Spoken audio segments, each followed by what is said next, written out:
আগের আমল হাওয়ায় বিলিয়ে গেছে, নাই।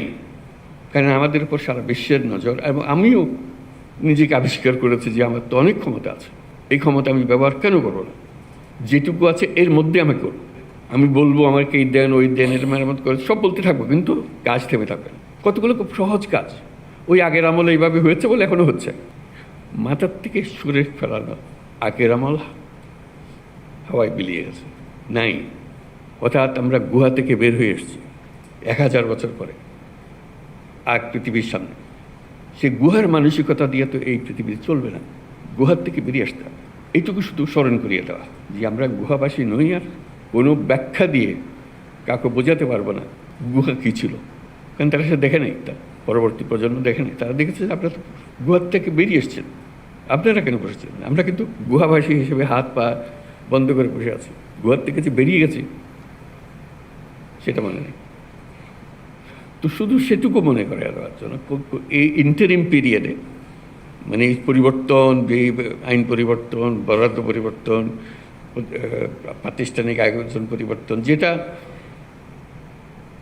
স্বাস্থ্য কমিশন খুব সুন্দরভাবে তুলে ধরেছে আমাদের কাছে, আমরাও চাই যে এটা পরিবর্তনগুলো হোক, আসুক, তড়িৎ গতিতে আসুক। আমরা প্রথম চোটে বলেছি স্বাস্থ্যতে কী কী পরিবর্তন দরকার, সবাই মিলে প্রাইভেট সেক্টর, পাবলিক সেক্টর, যাবতীয় পলিসি মেকার্স, স্বাস্থ্য খাতে যাদেরকে আমরা সম্মানিত ব্যক্তি হিসেবে মনে করি, তাদেরকে দায়িত্ব দিয়েছিলাম, আপনারা বলেন কী করতে হবে। তারা বহু কষ্ট করে, বহু পরিশ্রম করে এই রিপোর্ট আমাদেরকে দিয়েছে। আমরাও সম্মান করছি সেই রিপোর্টকে, যে কীভাবে আমরা এটাকে কাজে লাগাবো। কিন্তু সেই কাজে লাগানোর শেষ মুহূর্ত পর্যন্ত অপেক্ষা করবেন না, প্রতি মুহূর্ত দ্রুত চলে যাচ্ছে।